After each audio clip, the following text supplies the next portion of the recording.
This is the CBS Evening News with Russ Mitchell.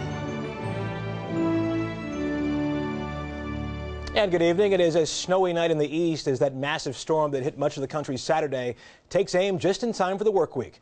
The storm, which has already caused major airport delays and cancellations and knocked out power to thousands, is now attacking the Northeast, dropping snow, freezing rain, and ice. We begin our coverage this evening with Michelle Miller in Norristown, Pennsylvania. Good evening, Michelle. And good evening, Russ. And the snow is falling hard and fast. It's an unwelcome reminder of that St. Valentine's Day ice storm that wreaked havoc on one of Pennsylvania's busiest highways. So when the first flake fell here, the state's Department of Transportation deployed their snow plows and their salt trucks, hoping to avoid a repeat of the mess that stranded thousands. As the storm headed into the Northeast, it may have lost some of its punch, but it still created its share of problems. In Pittsburgh, plows were out early to deal with the snow, but by the time folks were walking to church, there was a thick coat of ice underfoot. When I first came out, I went right back in because there was no way I could even walk down my steps to clear off my sidewalk. In the Midwest, though, 100,000 people are still without power, and the windblown and icy roads proved deadly. 3 people, including a teenage girl, were killed when the car they were riding in collided with a snowplow. 9 to 15 inches of snow fell on the upper Midwest, including Minneapolis, which has enjoyed a relatively snowless winter. That's left many Minnesotans apparently out of practice. That's crazy. Things weren't moving much better at the airports. 550 flights were canceled at Chicago's O'Hare, and they're averaging 60 to 90-minute delays. Experts say for the Northeast corridor, the worst may be yet to come. Most of the snow, 2 to 4, locally 6 inches, will fall in a 6-hour period from Philadelphia up into New York tonight, and then there's some leftover rain and wet snow tomorrow. Which means it will be a very messy start to the work week for folks throughout the region, Russ. Michelle, I know you're about 20 miles outside of Philadelphia. Any transportation headaches to report tonight? Already we're hearing from the Philadelphia airport that there are flight delays between 4 to 5 hours, so the best advice is to call ahead. Good advice. Michelle Miller, thank you so much. Before striking the east, the storm made a major assault on the south, wiping out businesses and sending mobile homes flying. Tornadoes were to blame for the destruction there, and tonight the cleanup continues, as does concern about the future. Mark Strassman has more. North Texans saw a menace in the sky and ran, or just cowered and prayed, like people in 5 storm-tossed states. In Dumas, Arkansas, the sky really was falling. Everything began tumbling, roofs, walls, and people's courage. And we all fell on the floor, and everybody fell on top of each other. And I started crying out to God. I said, God, this is in your hands, and we want you to take care of us today. Nothing could save much of Dumas, where there were door-to-door searches today for the missing. The swath of ruin runs 5 miles long and a half-mile wide. We're getting our clothes out of our closet, just stuff we're going to try to dry. Everything else is gone. It's just gone. But in their shock, many people here spot a miracle. A lot of people are hurt. Dozens were hurt, but no one was killed. If you look at the building, you'll understand. It's something you just have to pray real hard about. And I will say this was a miracle. God protect us all. Across the border in Oklahoma, that same storm system spread heavy rain and spawned twisters. LaFleur County isn't certain whether it was a tornado, but something left its landscape mangled and its residents awed. When we got out here, people were just kind of wandering around looking, like, wow, what happened? Just as dazed, but even more damaged. Dumas is under a dusk-to-dawn curfew. People feel more vulnerable, with good reason, and no one needs looters to worsen the misery. Mark Strassman, CBS News, Atlanta. Charges of lavish living by the head of a famous museum when we come back. Audit is focusing attention this evening on the expense account of the museum group's top officer, Lawrence Small. Cheryl Atkinson takes a look through the books of the sprawling organization, which has come to be known as the nation's attic. The Smithsonian Institution includes world-class facilities like the Museum of Natural History and the National Zoo, together more than 600 buildings that safeguard national treasures and specimens. It's all supported by donors and $700 million tax dollars a year. Now an independent audit and Inspector General's report obtained by CBS News raise questions as to whether the head of the Smithsonian, Lawrence Small, is being allowed extravagances that are inappropriate for a public-supported charity. Questioned expenses and policies include the method by which Small has been paid up to $179,000 a year on top of his salary to live in the house he owns. Small's wife accompanied him on a business trip to China, but auditors said she was not authorized to expense $5,000 for a side trip to Cambodia with Smithsonian donors. And they flagged Small's $14,000 charter flight to Texas, saying a first-class commercial ticket would have cost just $2,000. At the time, Small reportedly claimed he paid for the charter himself, but the Inspector General said that's inaccurate. The trip was paid for with Smithsonian funds. While Small's living in a material world could make some corporate CEOs green with envy, the charity is said to be strapped by a tight budget. National treasures are in jeopardy due to repair backlogs and leaks. Senator Charles Grassley is investigating the Smithsonian Board of Regents. They're a nonprofit organization. There's over $700 million of federal taxpayers' money involved. Even major corporations don't have the lifestyle that the secretary has. In fact, Small was making $356,000 in 2000. By 2005, that ballooned to $819,000. This year, Small's total compensation will be more than $900,000. Nobody from the Smithsonian would agree to an interview, but the board has said the expenses aren't out of line and that Small is a phenomenal fundraiser. We have great confidence in Larry's leadership, says the head of the Board of Regents. He adds there may have been misunderstandings, and they've taken steps to avoid similar misunderstandings in the future. Senator Grassley has formally asked the Chief Justice of the Supreme Court, John Roberts, who by law oversees the Smithsonian, to look into the whole issue, saying the charity's justifications for the expenses, quote, don't pass the laugh test. Cheryl Atkinson, CBS News, Leesburg, Virginia.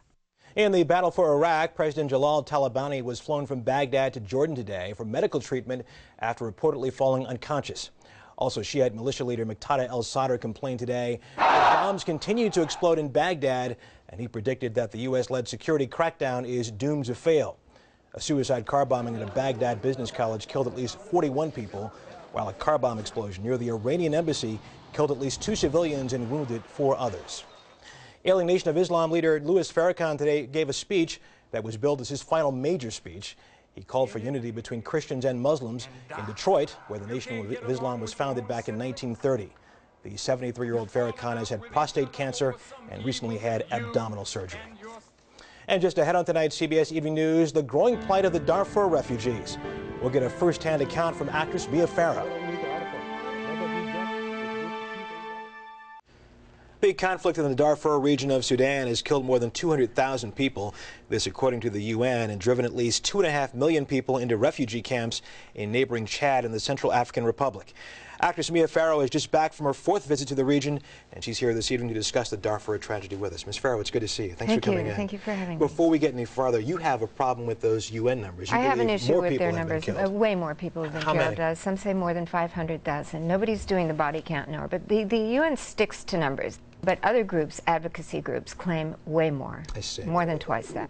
What did you do on this trip? What did you see on this trip? On this trip, I went to Central African Republic because if you look at a map, Darfur's borders are with the northeastern part of Central African Republic and eastern Chad. Along the border with Darfur, you have incursions by groups from Sudan, which everyone says are financed by the government of Sudan. It came in and destroyed a village and sent people fleeing into the bush where they're living in absolute terror, eating roots and leaves. Do you think that most Americans understand how dire the situation is there? In Darfur, 80 to 90% of Darfur's villages have been bombed and burned by the government of Sudan and their proxy, Arab militia, the Janjaweed. 80 to 90%. 2.5 million people have been driven out of their villages and are forced to live amidst deplorable conditions in these refugee camps. 230,000 have fled in terror into Chad, of all places, Chad, where now, in the last year, the Janjaweed have crossed into Chad. Yeah. Is there an image or two that stand out in your mind that just said to you, you know what, this is ridiculous? something needs to be done? Countless ones. I'll give you one of the woman who gave me this that I always wear around my neck. Her name was Halima, and I met her last month in 2004. And she described the day her village was attacked. And she had been holding her baby. She had 5 children, she said. And Janjaweed came, attacked the village, and tore her baby from her arms. And she felt compelled to tell me how she had struggled to hold on to her child. But they tore the baby from her arms anyway and bayoneted the baby before her eyes. 3 of her 5 children were killed on that day, and her husband too. Janjaweed, she said, they cut them and threw them into the well. She clasped my hands and said, "Tell people what is happening here. Tell them we will all be slaughtered. Tell them we need help." And she gave me this, and she said, "This is for your protection." In a perfect world, what would you like to see the UN do? I'd like to see the UN. I'd like to see the UN send a peacekeeping force into the region, and if it's not going to go into Darfur, then definitely to Darfur's borders with Chad and with Central African Republic immediately. Stem the violence from going forward. I would like to see our government, I would like to see our government send a crack negotiating team to deal with the very real concerns of the rebel group. And how optimistic are you that that's going to happen? I'm hopeful. You told me that you're glad to be home, but you left your heart there. Yeah, I did. I left a big piece of me there.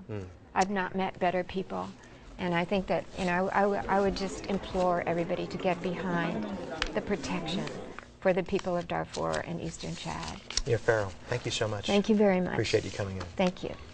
And we'll be back. Stay with us. And finally this evening, have you heard the buzz about the newest and smallest recruits in the war on terrorism? When it comes to sniffing out explosives, they could make dogs obsolete. Elizabeth Palmer went to their training base and found a hive of activity. First, biologist Mathilde Briand has to corral her super sniffers with a dustbuster. They're ordinary honeybees that live in a hive in a tent at InSentinel's lab. In the wild, bees' acute sense of smell helps them find flower nectar. In the lab, that sense of smell can be retrained to recognize anything from explosives to rotten food. So the bees are loaded in small holders, some harnessed. Bees are used to being confined in the hive, so these harnesses don't hurt them.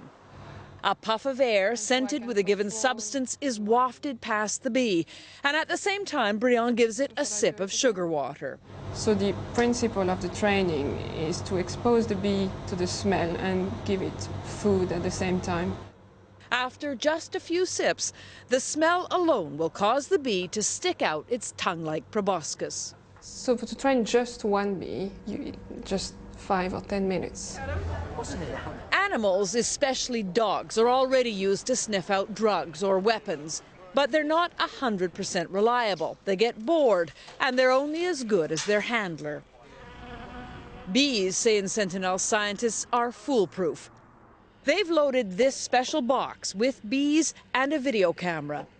As soon as the bees get a whiff of the smell they've been trained to recognize, out come those tiny tongues. And you see the signal is appearing here. An electronic display confirms the result. The bee box is designed to work as a portable smell detector, to identify rotten fruit in a juice factory, for example, or pick up the scent of tuberculosis in humans.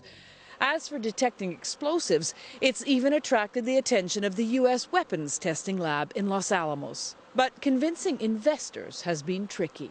Often when we first speak to people just across the table, there's a smile comes across their face and you think, oh yes, and then maybe check the date and see whether it's April the 1st and so on.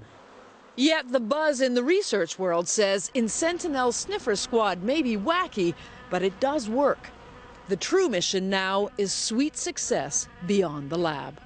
Elizabeth Palmer, CBS News, London. Very interesting. And that's the CBS Evening News. Later on CBS 60 Minutes, Mike Wallace interviews Bill O'Reilly.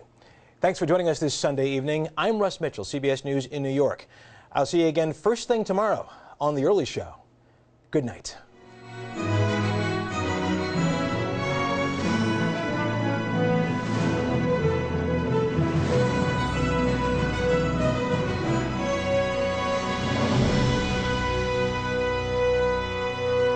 CBS News. See it now, anytime, anywhere.